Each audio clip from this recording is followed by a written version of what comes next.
Hoy no vamos a hablar de las finanzas en la familia, como ya lo hablamos la semana pasada. Sí vamos a enfocarnos en las finanzas desde la perspectiva del uso para la iglesia del Señor, para el ministerio, etc.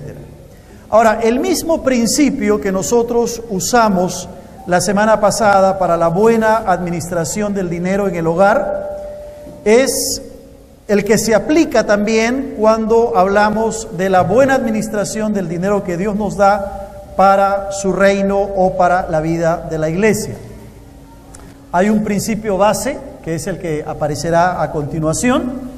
Dios es el dueño de todas las cosas y todo le pertenece a Él. ¿Puedes decir amén a eso? Dios es el dueño de todas las cosas. Todo lo que Él nos ha entregado, todo lo que Él nos ha dado, le pertenece a Él. Nuestra vida, nuestros talentos, nuestra familia y, por cierto, los recursos económicos que Él ha puesto en nuestras manos también le pertenecen al Señor. Así lo hemos establecido, la palabra del Señor así lo dice, lo hemos recalcado la semana pasada cuando hablamos del tema de las finanzas en el hogar, y no es excepción cuando hablamos de las finanzas en relación a la familia. Así que Dios es el dueño de todo, lo dice claramente Primera de Crónicas en el capítulo 29, ¿verdad? Tuya es, oh Jehová, la magnificencia y el poder, la gloria, la victoria y el honor, porque todas las cosas que están en los cielos y en la tierra son tuyas. Tuyo, Jehová, es el reino y tú eres excelso sobre todos. Entonces, este principio que encontramos en la palabra del Señor, que nos lleva a reconocer a Dios como dueño de todas las cosas, se aplica también cuando hablamos de la administración de los recursos económicos y del dinero que Dios ha puesto en nuestras manos. Pero además hay otros principios bíblicos que deben ser aplicados en la vida de la iglesia y que tienen que ver con la administración del dinero. Como creyentes, como hijos de Dios, tenemos un privilegio. Cada uno de nosotros tiene un tremendo privilegio. Ese privilegio es poder participar en la extensión del reino de Dios. Y participamos en la extensión del reino de Dios no solamente con nuestros dones, no solamente con nuestros talentos, no solamente siendo obedientes con nuestra vida, sino que participamos también en la extensión del reino de Dios con los recursos económicos, con el dinero, con aquello que Dios ha puesto en nuestras manos. Y eso es importante entenderlo. Así que yo quiero compartir en esta tarde ya 4 principios de la palabra del Señor que creo nos harán bien entenderlo, comprenderlos y aplicarlos en nuestra vida. El primer principio es que tenemos que honrar al Señor con nuestros bienes materiales.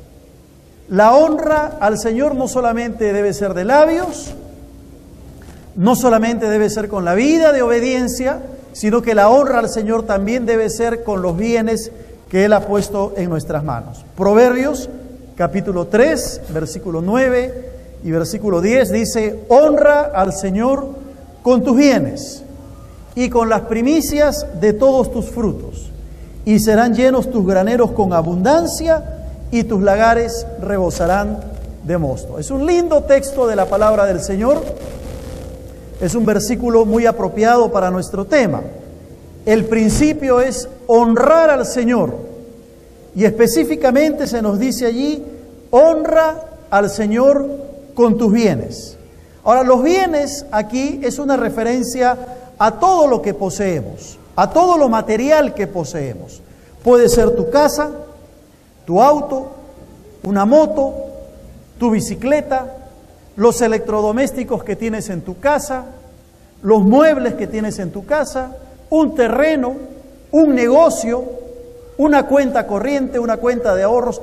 Todo lo que poseemos está enfrascado dentro de lo que Proverbios dice, los bienes. Ahora, puede ser mucho o puede ser poco. No estamos hablando aquí de cantidades, no estamos hablando aquí de montos. Todo lo que tenemos, sea abundante o sea poco, todo está llamado a presentarlo delante del Señor para poder honrarle a Él con esos bienes que Él nos ha dado. Se dice, honra al Señor con tus bienes y con las primicias, dice la palabra. La palabra primicias se refiere a lo primero, se refiere a lo más importante, a lo seleccionado, a lo especial. Entonces, cuando la Biblia nos dice, honra al Señor con tus bienes y con las primicias, está hablando de la importancia de poder respetar el principio bíblico que nos lleva a adorar a Dios, a glorificar a Dios, a honrar a Dios con los bienes, con lo material, sea mucho o sea poco, y con las primicias, lo primero, lo seleccionado para el Señor. Por ejemplo, si tú pones tu casa a disposición de una célula o para empezar una iglesia, estás poniendo tu casa a disposición del Señor. Y entonces estás honrando a Dios con esos bienes materiales, en este caso con tu casa. Si usas tu auto o tu bicicleta o la moto que Dios te ha dado para hacer una visita a un enfermo, para llevar palabra de aliento o evangelizar a una persona, ese transporte lo estás poniendo al servicio del Señor, estás honrando al Señor con ese bien que Dios te ha dado. ¿Me dejo entender?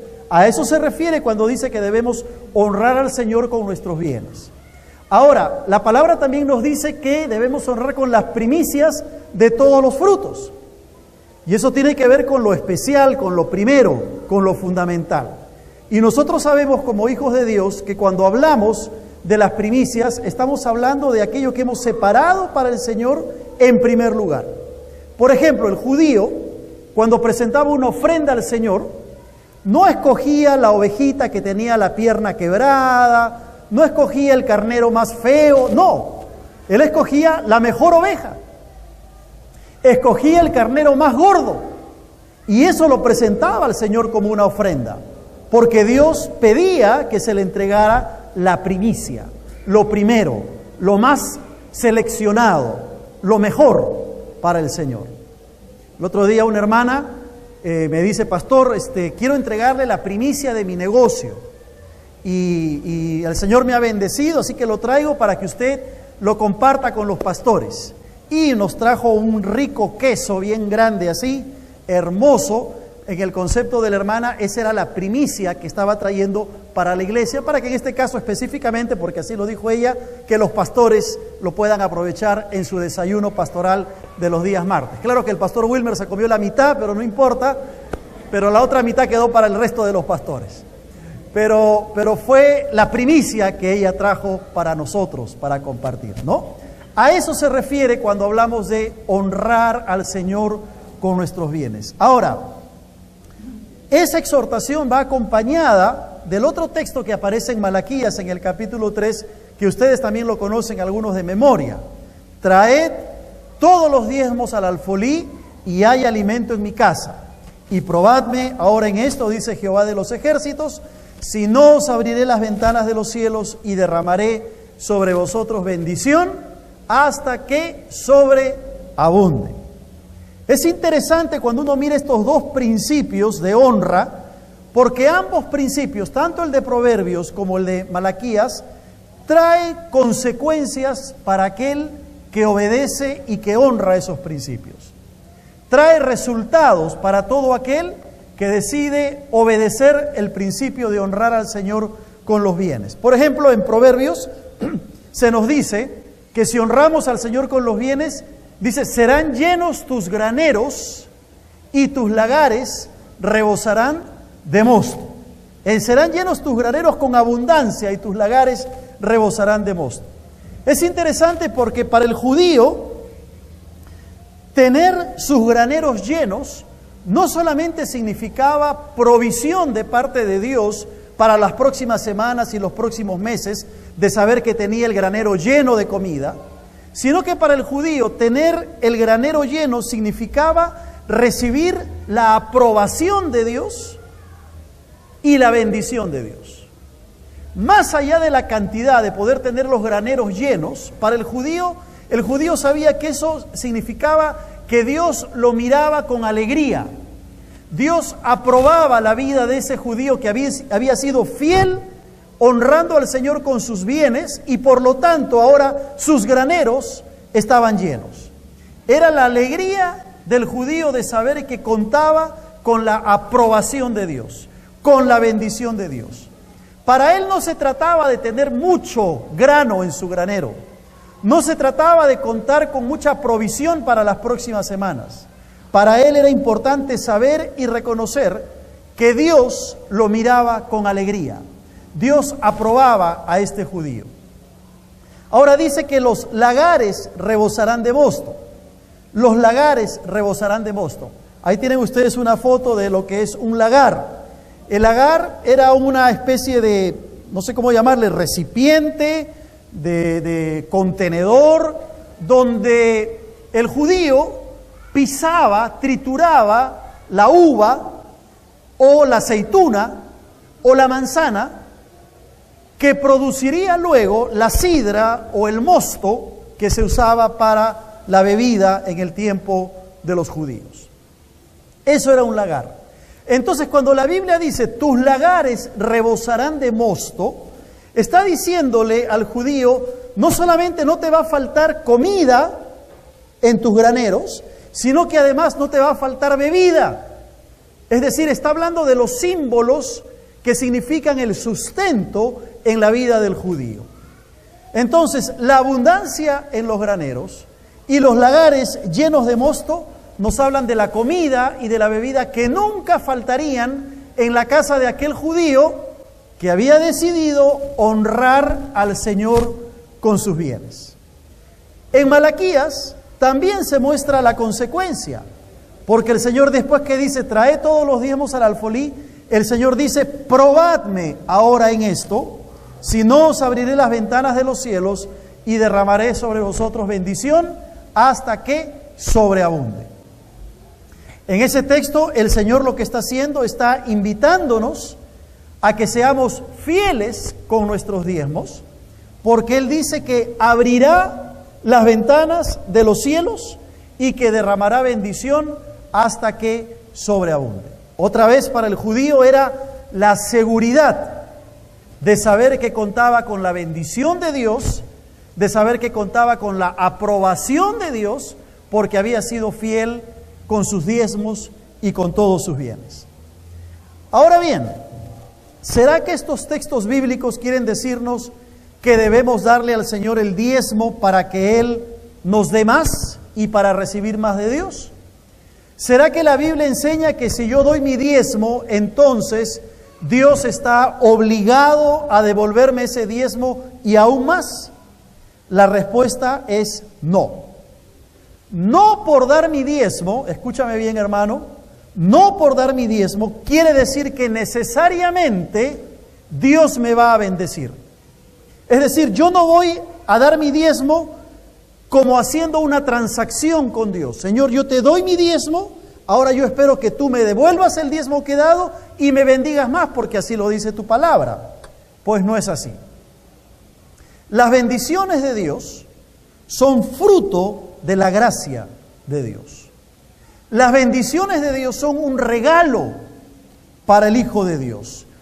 Dios no está obligado a bendecirnos. Dios no está obligado a devolvernos lo que le hemos dado a Él o para su obra, o a devolvernos más de lo que le hemos dado. Ahora, que Dios muchas veces lo hace y sobreabunda su bendición, claro que sí. Por cierto, muchas veces nosotros damos al Señor nuestro diezmo y de una manera sobrenatural Dios nos bendice. Se cumple el texto de Malaquías, sobreabunda su bendición sobre nosotros. Pero ¿cuál es la enseñanza fundamental de este principio? La enseñanza es esta, que cuando venimos a darle al Señor nuestro diezmo, lo único que tiene que haber en nuestro corazón es gratitud al Señor. Amén. Yo vengo a darle mi diezmo al Señor como una muestra de agradecimiento. Vengo porque tengo el corazón henchido de gratitud. Y le digo, Señor, no solamente quisiera darte el diezmo, sino quisiera darte todo, porque estoy tan agradecido contigo. Has hecho tanto por mí. Me has dado un trabajo, me has dado vida, me has dado salud, me has dado pruebas y enfermedad. Te agradezco por todo, Señor. Aquí está mi diezmo. Aquí está todo lo que soy, porque con esa actitud vengo delante de ti. ¿Se dan cuenta la diferencia? Yo no vengo a traer mi diezmo esperando que Dios me lo devuelva o me dé más.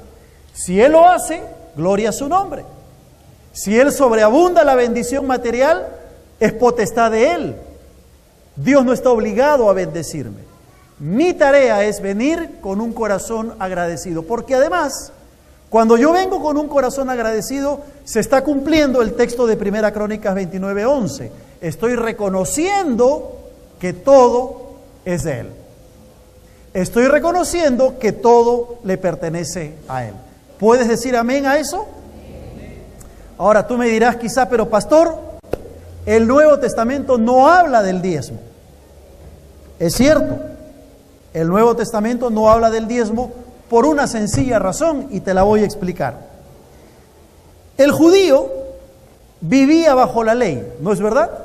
Cuando Malaquías dice, trae todos los diezmos al alfolí, está apelando a la ley judaica, está apelando a ese judío que vivía sometido bajo la legislación del pueblo judío. Tú y yo no vivimos bajo la ley, tú y yo vivimos bajo la gracia de Dios. Ahora, si el judío que vivía bajo la ley experimentaba de manera limitada la misericordia y el amor de Dios y cumplía con su diezmo, ¿cuánto más nosotros que vivimos bajo la gracia de Dios y que experimentamos de manera ilimitada la misericordia y el amor de Dios? ¿Te das cuenta la diferencia? No estamos obligados a dar el diezmo, pero por gratitud al Señor estamos invitados a dar más del diezmo, porque no vivimos bajo la ley, vivimos bajo la gracia de Dios. Ya no tenemos nosotros como el judío que no tenía la revelación, que no tenía la salvación por Cristo. Como dice la Escritura, el judío andaba a tientas porque no tenía toda la revelación completa. Nosotros sí. Entonces nosotros que tenemos la misericordia, el amor de Dios y que vivimos bajo la gracia, ¿cómo vamos a limitarnos solamente a dar nuestro diezmo? Para el cristiano, para el Hijo de Dios, el diezmo debe ser el inicio, el punto de partida de un corazón agradecido al Señor. Debe ser el punto de partida con el cual voy a honrar al Señor con mis bienes, con mis recursos. Y cuando un creyente vive agradecido al Señor y ha entendido este principio bíblico, el tema del diezmo no es un problema. No se hace un problema para dar su diezmo. No se hace un problema para dar sus ofrendas, porque descansa en el Señor. Vive con un corazón lleno de gratitud. Dios le ha dado tanta gracia, tanta misericordia, tanto amor, que el diezmo no se constituye en un problema. Ahora hay creyentes para quienes el diezmo sí es un problema. Algunos creyentes son más calculadores, ¿no? ¿Cuánto debo darle a Dios? ¿Cuánto exactamente tengo que darle al Señor? O lo que es peor, algunos piensan que deben darle a Dios para que Dios les devuelva ese diezmo o les dé más.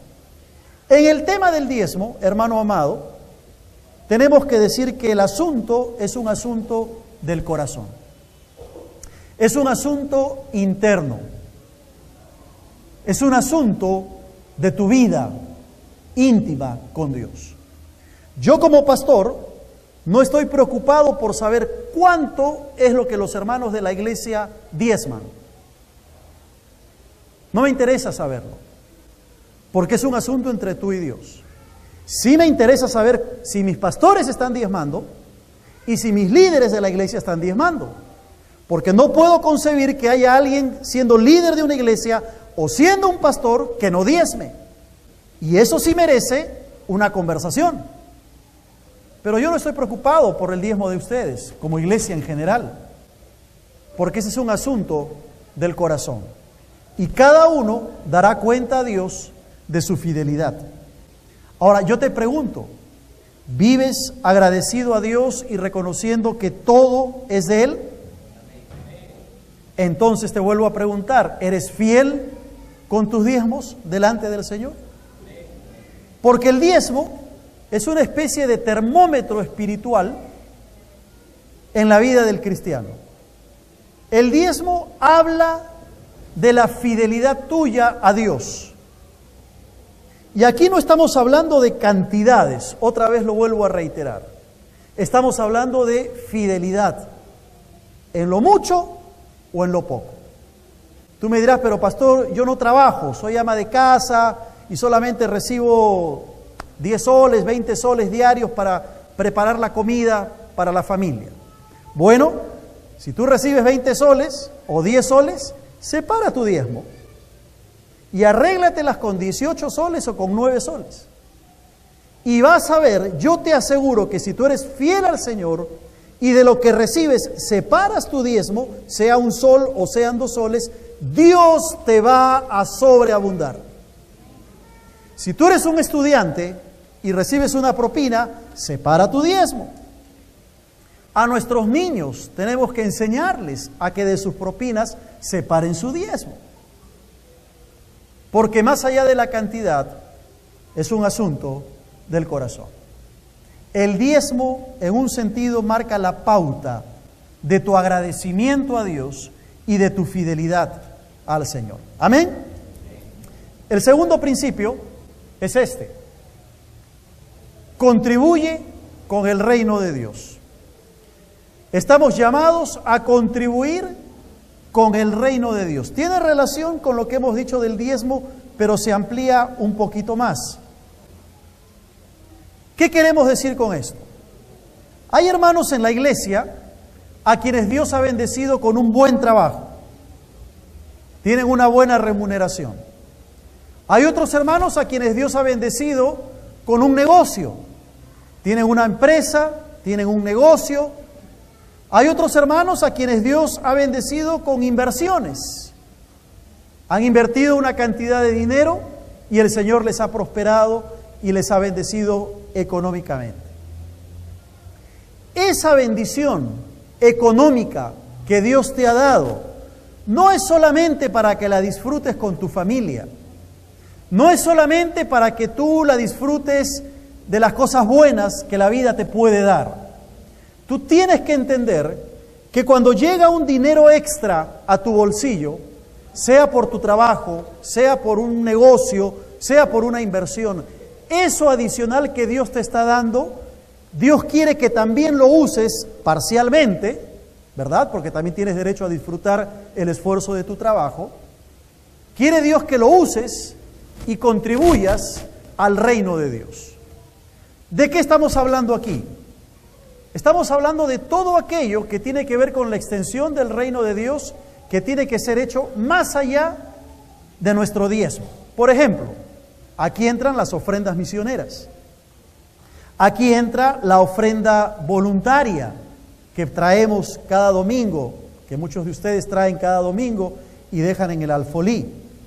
Entra la ofrenda de ayuda social. Aquí entra la ofrenda sacrificial, la ofrenda de gratitud que recogemos una vez al año. Y aquí entrará la ofrenda que en su momento levantaremos para la construcción de nuestro edificio educacional. Si Dios te bendice, si Dios te da más allá de lo que tú esperas, recuerda que eso debe ser en parte invertido en la extensión del reino de Dios. Si hiciste un negocio y tú pensabas ganar 5 y Dios te dio 10, piensa por qué Dios te ha dado 10. Debes empezar a apuntar, a contribuir en la extensión del reino de Dios. Estas son otras maneras de expresar la fidelidad a Dios y contribuir con el reino del Señor. ¿Qué dice Primera de Crónicas 29:14? Porque ¿quién soy yo y quién es mi pueblo? Para que pudiésemos ofrecer voluntariamente cosas semejantes. Y nota lo que dice al final, pues todo es tuyo y de lo recibido de tu mano te damos. Qué interesante que este versículo está dentro del contexto del reconocimiento de Dios como dueño de todas las cosas.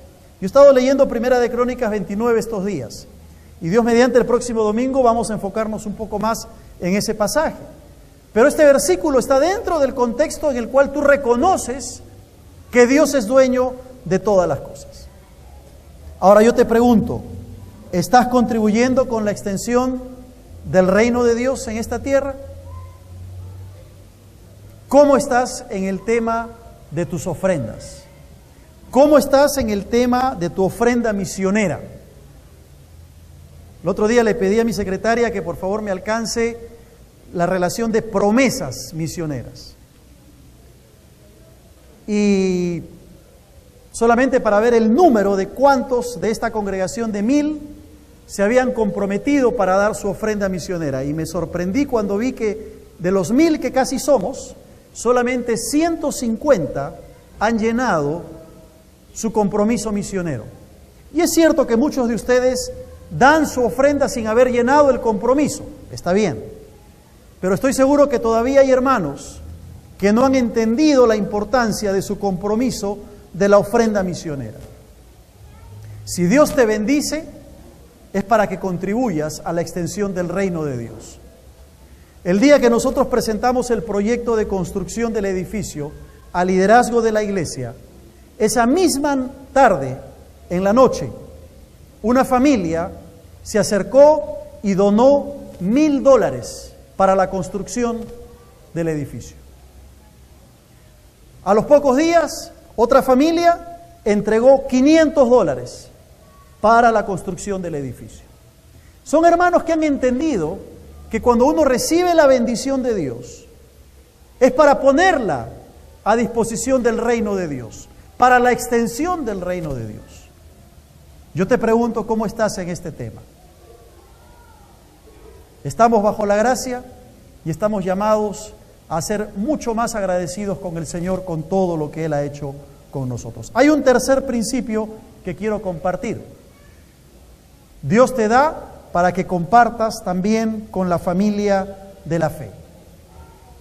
Para compartir con la familia de la fe. Y este es un principio que expresa el amor que debemos tenernos los unos a los otros. El amor que debemos tenernos como hermanos en la iglesia. Si Dios te bendice, entre otras cosas, te bendice para que tú también puedas bendecir a ese hermano que quizá está pasando por necesidad. En la iglesia del Señor no debería haber un solo hermano pasando necesidad. En la iglesia de San Felipe no debería haber un solo hermano pasando un momento de necesidad económica porque no tiene para comprar la medicina, no tiene que comer o falleció un familiar y no hay forma de enterrarlo. No solo porque nosotros como iglesia estamos llamados a responder a esas necesidades y cada vez que hay una necesidad de algún hermano de la iglesia, siempre de la tesorería central, tenemos, gracias a Dios, el mismo sentir en el Consejo Administrativo, en la medida de lo posible, ayudar a esa familia que perdió un familiar, que está pasando por una enfermedad, tenemos que hacerlo.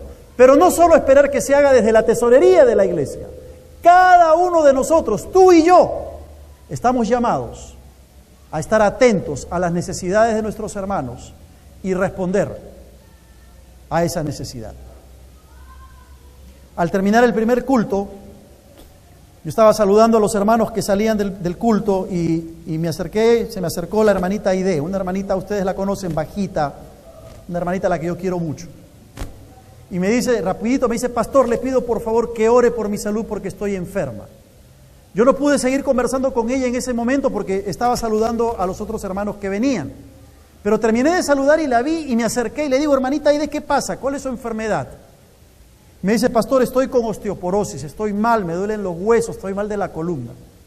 Le digo, Aide, ¿qué te ha recetado el médico? ¿Dónde está la receta? La tengo en mi casa. ¿Y has tomado tu medicina? No, pastor. ¿Por qué? Porque no tengo dinero.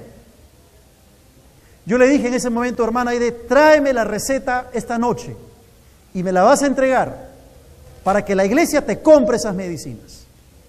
Porque no puede haber un hermano de nuestra congregación que esté siendo desatendido. Pero no esperemos que todo salga de la tesorería. Te toca a ti y me toca a mí.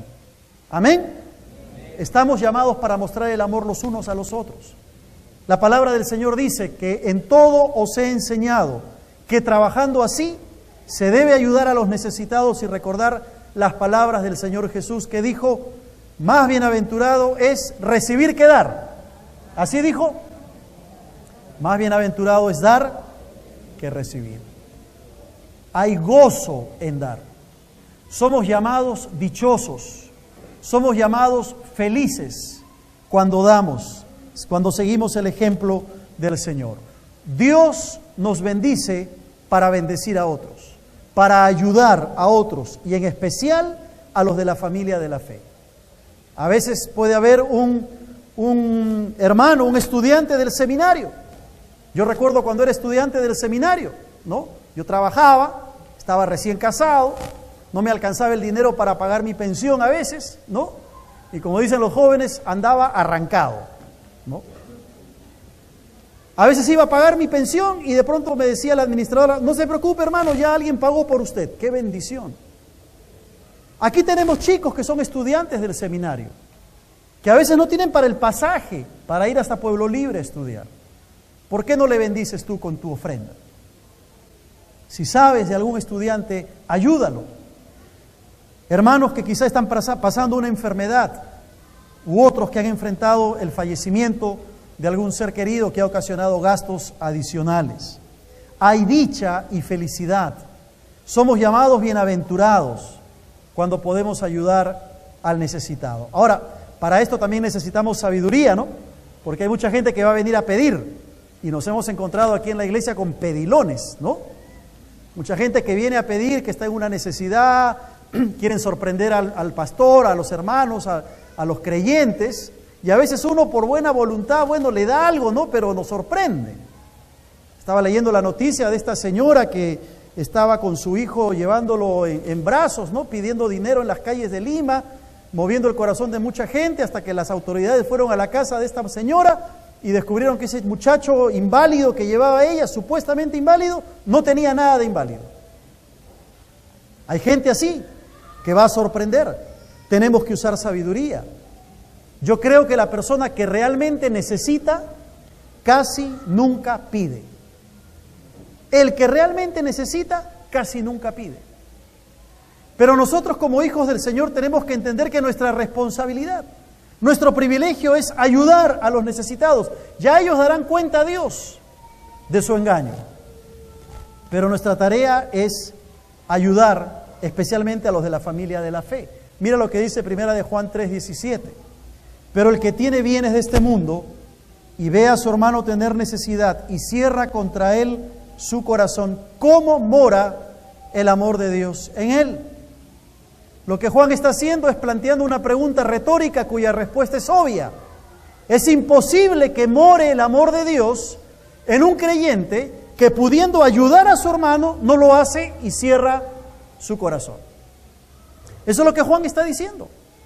No digamos que amamos a Dios, no digamos que queremos ser obedientes a Dios, no digamos que el amor de Dios está en nosotros si estamos cerrando el corazón y la mano contra esa persona necesitada cuando podemos ayudar. ¿Cómo mora el amor de Dios en esa persona? Dios nos da para compartir con la familia de la fe principalmente, pero también con todo necesitado. Ahora uno debe aprender también a recibir la bendición de Dios, ¿no? Porque a veces hay hermanos que se ofenden cuando uno quiere ayudarles, que no quieren recibir la bendición de Dios, que creen que los estamos humillando. No. Cuando tú rechazas la bendición que un hermano quiere darte, estás rechazando a Dios. Porque recuerda que es Dios quien ha movido el corazón de ese hermano. Ese hermano no lo hace porque sea buenito, lo hace porque Dios lo ha guiado a que te dé una ofrenda o te bendiga. Entonces yo te pregunto si estás siendo sensible con las necesidades de los demás. Cuando hablamos del kilo de amor, ¿cómo respondemos? Nos preparamos, compramos nuestro kilo de amor, traemos nuestro kilo de amor. Es una forma de mostrar el amor, compartir aquello que Dios nos ha dado. Y el cuarto principio, el último, despréndete de lo material. Despréndete de lo material. Dios se goza con el que es desprendido. Dios se goza con el que es generoso. No seas esclavo de lo material. No seas esclavo ni de tu carro, ni de tu casa, ni de tu moto, ni de tus bienes materiales, ni de tu cuenta en el banco, si es que la tienes. Tú posees las cosas que Dios te da. No dejes que las cosas te posean a ti. Despréndete de lo material. Mira lo que dice 2 de Corintios capítulo 9, versículos 6 y 7. Pero esto digo, el que siembra escasamente, también segará escasamente. Y el que siembra generosamente, generosamente también segará. Cada uno dé como propuso en su corazón, no con tristeza ni por necesidad, porque Dios ama al dador amargado. ¿Así dice? Dios ama al dador alegre. Alegre. Esto quiere decir que cuando tú vienes a traer tu diezmo, cuando vienes a traer tu ofrenda, tú debes venir casi bailando, al ritmo de las avispas, si quieres. Alegre, contento. Señor, gracias, vengo a darte mi diezmo, vengo a darte mi ofrenda.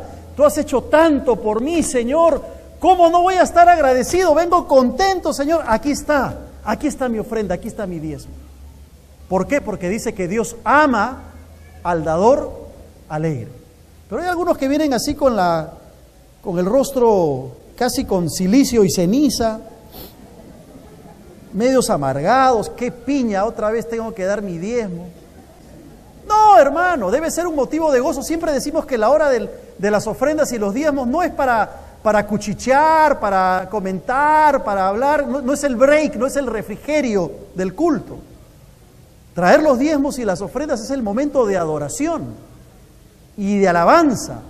Por eso yo siempre pido que haya música cuando traemos la ofrenda y los diezmos, para adorar al Señor, pero también hacerlo con alegría, sabiendo que todo le pertenece al Señor, como hemos dicho en ese principio fundamental. Ahora, si tuviéramos que hacer una paráfrasis de este texto, yo creo que podría ser de esta manera, ¿no? Pero esto digo, el que siembra tacañamente, tacañamente segará. Y el que siembra dadivosamente, dadivosamente también cosechará. ¿Te das cuenta de la diferencia? Dios nos llama a cada uno de nosotros a reconocer que todo es de Él, no solamente con los labios. Eso es muy fácil decir, Señor, todo es tuyo, sino también con los recursos que Él nos ha dado. El versículo 8 de 2 Corintios 9 dice, poderoso es Dios para hacer que abunde en vosotros toda gracia, a fin de que teniendo siempre en todas las cosas todo lo suficiente, ¿qué cosa? Abundéis para toda buena obra. Y aquí también encontramos una consecuencia cuando obedecemos el principio. El que da generosamente, dice, Dios lo ama.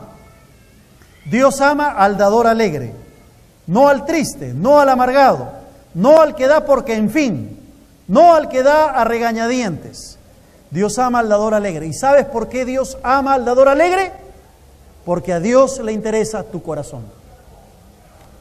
A Dios le interesa tu corazón. Le interesa que vengas, así des un sol o 1000 soles, le interesa que lo des con alegría. Le interesa que lo des con gozo. Había un hermano que le decía al pastor, pastor, le pido que ore para que cuando me digan cuándo va a ser, me digan cuando vaya al trabajo me puedan aumentar mi sueldo. Porque cuando me aumenten mi sueldo, pastor, yo voy a dar más diezmo en la iglesia. Y este hermano ganaba 2,000 soles, estaba contento, daba sus 200 soles de diezmo. Pero consiguió otro trabajo, donde ya no ganaba 2,000, sino ahora ganaba 8,000. Y ahí sí se ponía a pensar si tenía que dar 800 soles de diezmo. 200 lo podía dar, pero 800 ya le costaba. El pastor dijo, voy a empezar a orar para que vuelvas a tu trabajo de 2,000 mejor entonces. Hay que darle al Señor con alegría, con gozo, reconociendo que es un asunto del corazón y que todo le pertenece a Él. Una vez más se ratifica en este versículo 8 la necesidad de abundar más para toda buena obra. Y aún el dinero puede tener un efecto positivo. Quiero ir terminando. Te pregunto, ¿cómo está tu corazón en este tema? ¿Cómo está tu corazón en este tema? ¿Cuán desprendido eres para las cosas de Dios? Si Dios te está bendiciendo, ¿estás respondiendo en gratitud al Señor a esa bendición que Él te da? Se viene pronto la construcción de nuestro edificio. Esperamos que este año podamos empezarla. Pronto les vamos a dar a conocer más detalles acerca de esto. Pero te pregunto, ¿cómo te vas a involucrar? ¿Cómo te vas a involucrar en este proyecto de construcción? Necesitamos corazones sanos. Necesitamos corazones generosos.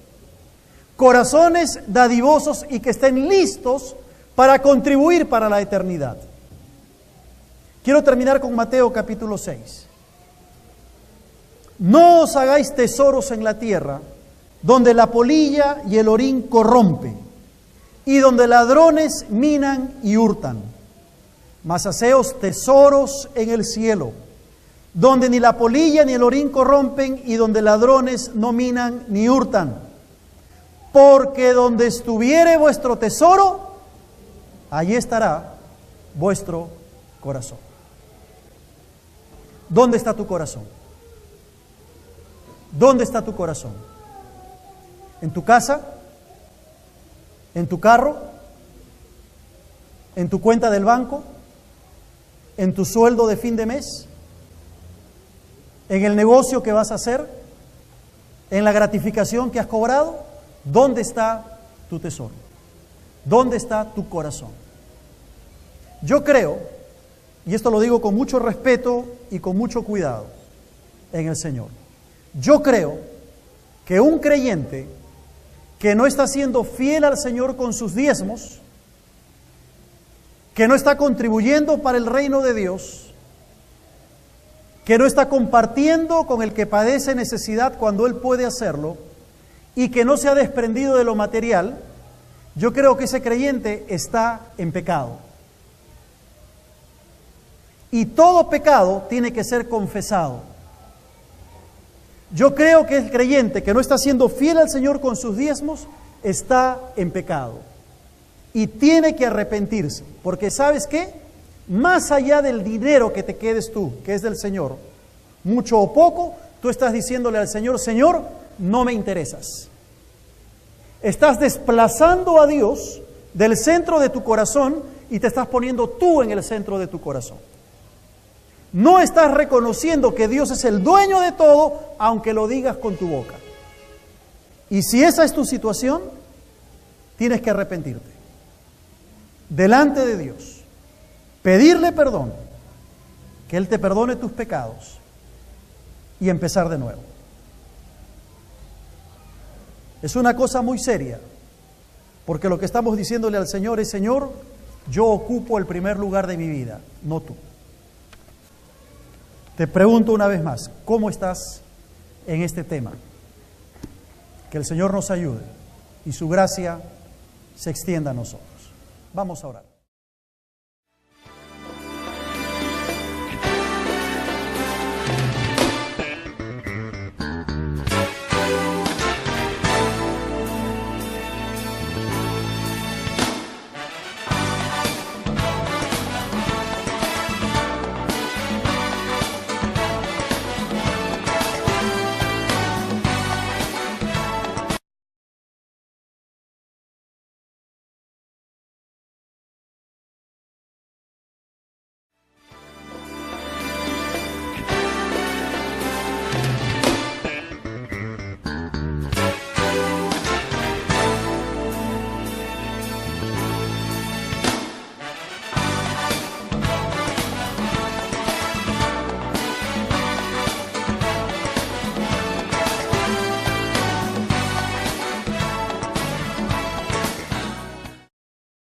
Hoy no vamos a hablar de las finanzas en la familia, como ya lo hablamos la semana pasada. Sí vamos a enfocarnos en las finanzas desde la perspectiva del uso para la iglesia del Señor, para el ministerio, etc. Ahora, el mismo principio que nosotros usamos la semana pasada para la buena administración del dinero en el hogar es el que se aplica también.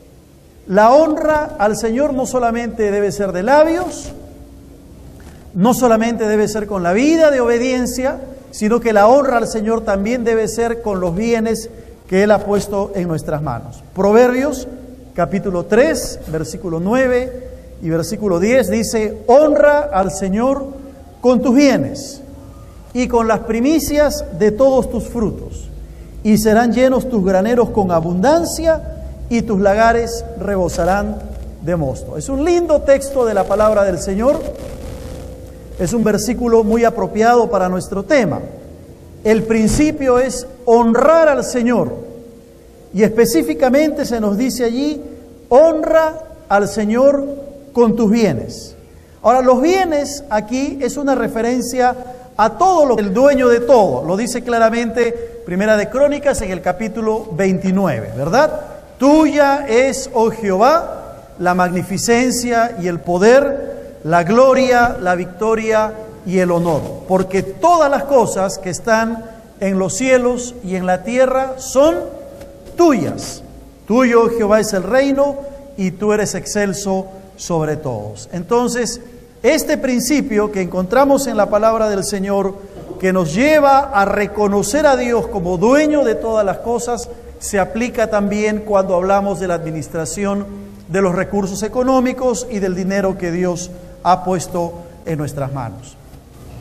Pero además hay otros principios bíblicos que deben ser aplicados en la vida de la iglesia y que tienen que ver con la administración del dinero. Como creyentes, como hijos de Dios, tenemos un privilegio. Cada uno de nosotros tiene un tremendo privilegio. Ese privilegio es poder participar en la extensión del reino de Dios. Y participamos en la extensión del reino de Dios no solamente con nuestros dones, no solamente con nuestros talentos, no solamente siendo obedientes con nuestra vida, sino que participamos también en la extensión del reino de Dios con los recursos económicos, con el dinero, con aquello que Dios ha puesto en nuestras manos. Y eso es importante entenderlo. Así que yo quiero compartir en esta tarde ya 4 principios de la palabra del Señor que creo nos harán bien entenderlo, comprenderlos y aplicarlos en nuestra vida. El primer principio es que tenemos que honrar al Señor con nuestros bienes materiales. Cuando hablamos de la buena administración del dinero que Dios nos da para su reino o para la vida de la iglesia, hay un principio base que es el que aparecerá a continuación. Dios es el dueño de todas las cosas y todo le pertenece a Él. ¿Puedes decir amén a eso?